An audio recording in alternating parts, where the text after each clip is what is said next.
Welcome, Deborah Hartung, to Hash Global Leadership Conversation number 1. It's wonderful to have you with us from Hacking HR Partner in Johannesburg. So she's the partner for Hacking HR. That's right? That is right. That is right, yes. In Johannesburg. Also, you run Pivot People Tech. You're a leadership and consultant, coach, writer, speaker, very energetic, and I felt that over social media and other platforms. Now I've met you and I can still sense the energy. So it's amazing how you can sense someone's energy through, I don't know, just how they engage through words almost. So welcome, Deborah. Thank you for joining us for a few minutes. Thanks, Adrian, and thanks for being so kind. It's really nice to hear that you find my energy engaging and that you can actually sense it. It's very cool. Yeah, no, it's very clear. All right, so we've got a global leadership crisis. There are pockets of excellence. We're not going to say it's all bad, but collectively speaking, we've got a leadership crisis. Politically, economically, business-wise, socially, morally, ethically, we can talk about it from various angles. So we started this global leadership conversation. This is the first one with 2 simple questions for experts, consultants, CEOs, leaders out there to see what we can do about this problem or this challenge. And you're one of them. We are grateful for your time. I'll ask you the 2 questions very specifically, and let me just say to people out there, you are welcome to do these interviews yourself. So you could pull someone who's a leadership expert closer and say, what are your answers to these specific questions? Record it, and at the right time, we will launch this into social media space, but certainly also it ends up on the Global Leadership Platform app where people can comment and give their views and like and do whatever they want. So that's the space where we launch this for. All right, so Deborah, the question very specifically is, what is the most important quality or attribute we need to develop, awaken, or improve in leaders if we are going to turn around the current leadership crisis? Okay, so that sounds like such a simple question, right? And you know, when you sent me the invite for this call, I looked at the question and I thought, I wish that I could say something super innovative and groundbreaking. But the truth is, for me, I think the most important thing for us to awaken, to empower, to teach people, to really, I don't know, just drive home in leaders globally, no matter whether you're a business leader or a political leader, it really comes down to empathy. You know, there's no smarter word that I can use. It comes down to empathy. And the reason why I say that is because, you know, I think a big part of the work that I do around corporate culture and just around change and transformation, we're sitting with a lot of people in leadership roles, and this is our fault. And when I say our fault, or I talk about we, I'm talking collectively, you know, globally as leaders, as businesses. I think all of us are responsible for the situation that we find ourselves in right now. And that situation is partly because we have for decades now promoted people into leadership roles, people who are technically strong at whatever it is that they do, but they don't actually have the people skills. And I'm sure you've seen there's a massive movement now to stop calling this soft skills. You know, people skills, soft skills, EQ, all the things that historically we've wanted to kind of ignore or diminish or downplay. Those are the things that are becoming really important now, especially as we're automating more of the technical, day-to-day transactional stuff that people used to be able to piggyback on. You know, that stuff is being automated. And previously, you and I could have been a nightmare to work with, but we could have almost hidden in our office because we had reports to do, you know, and we were busy all the time. But now with that stuff being automated and a lot of that noise being taken away, I think it's so much more important than it ever has been before that people actually develop the ability to people well, you know, to interact in a warm, authentic way with other people and to just really meet people where they are. You know, we talk about servant leadership and people can read all of these books, but what it boils down to, if you look at empathy, it's not about being sorry for people. It's not about weakness, you know, and that's a whole separate conversation around the power of vulnerability. But empathy for me, you know, there's 3 layers to it. There's the cognitive empathy, that's just intellectually getting that everyone is battling something.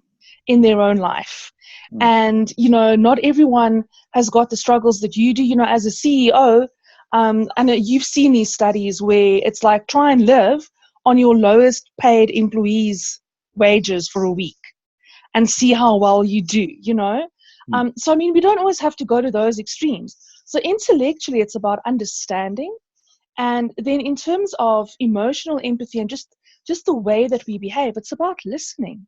And the mistake that we've made in business, in politics, everywhere is we tell people we have these policies, we have procedures, we have these rules. And I'm a very big fan of design thinking and using design thinking as a leadership development tool. And I think that speaks to your next question, which is, how do we actually grow these competencies? But design thinking, I think, really forces people out of their comfort zone. You want to design an induction program, an onboarding program. You and I in the olden days would sit down and we would decide what we were going to teach new hires. We would decide what they need to learn. Design thinking kind of requires of us to flip that script and go and ask new hires and recent hires, what do you want to learn? How would you like to learn it? So one of the first foundations of design thinking, they actually refer to it as empathy. And empathy for me in the leadership context is really about seeking to understand. And it is about humanity, and it is about putting people first. There's a global movement, people over profits. And that sounds very leftist and very Marxist, socialist almost, but it's not about that. We're not saying, turn the whole world into a Marxist state. It's just about understanding, putting humanity first. Just be a little bit nicer. Yeah. Okay, that's very powerful. I mean, you touched a few key points there that people can go and think and chew on. And each of those could lead into its own conversation. Just the completely. fact that our society is very technically focused, but more and more technical elements are being taken over by technology, let's say. So now we're left to make ourselves vulnerable and realize, we've lost touch with how to work with people. And completely. One of the key things you're saying, for us to turn around the global leadership crisis is get back to empathy and everything around that and what that would result in and how an empathetic person acts and behaves, and they ask questions and they listen. And okay, that's powerful. I think you have said something profound. You thought you weren't going to, maybe, but okay. So the second question, as you hinted towards, is how do we best develop or awaken or improve this quality or this attribute of empathy in leaders, or do you just have it? Oh, that's almost like that old question around, are leaders born or are they made? I think we've all got empathy. I think it's a human trait, unless you are a certifiable sociopath, in which case you don't have empathy and we can't teach you empathy. So I don't know if the starting point should be whether we should test everyone in a leadership role to see whether they're perhaps a sociopath. But I think that it is a skill that we can teach people. It is something that we can learn and develop over time. And there's a few things that we already have in our toolbox. One of those is teaching active listening. Again, we've been taught, I think, and it's kind of evolved over time, we listen to respond. We wait for a gap to speak. And we don't really listen to people. And I know when I did my qualification as a coach, and I started kind of practicing what felt good for me, coaching is all about asking questions. It's all about getting the person to come to their own insights and understanding that they're going to get there in their own time and in their own way. And from a leadership perspective, and if you're a strong personality, that's a difficult thing to do. Because it's almost in your nature when you talk about, do you just have it or not? It's almost in your nature to want to just tell people the answer and almost shake them by the shoulders and say, just do this, but that's not how it works. So it's about asking questions and finding your true authentic voice when you're doing that, so that you don't sound condescending, so that you genuinely have concern and it doesn't seem like you're just faking your way through it. So active listening is a very, very important tool to teach people. I have found that teaching everyone from the most junior team leader I actually am a very big advocate of teaching everyone in an organization the GROW coaching method, because it's such a simple tool and methodology, and you can use it for peer coaching. You can use it to coach anyone.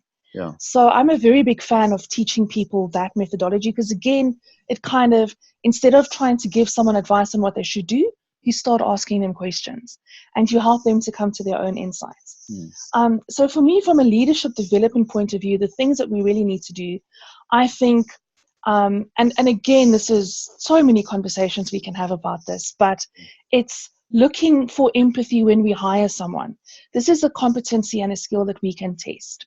It's looking for empathy in everyday situations. It's doing the coaching. It's having little leadership cells in organizations where people share their learnings and their experiences, and it's just getting people to think differently.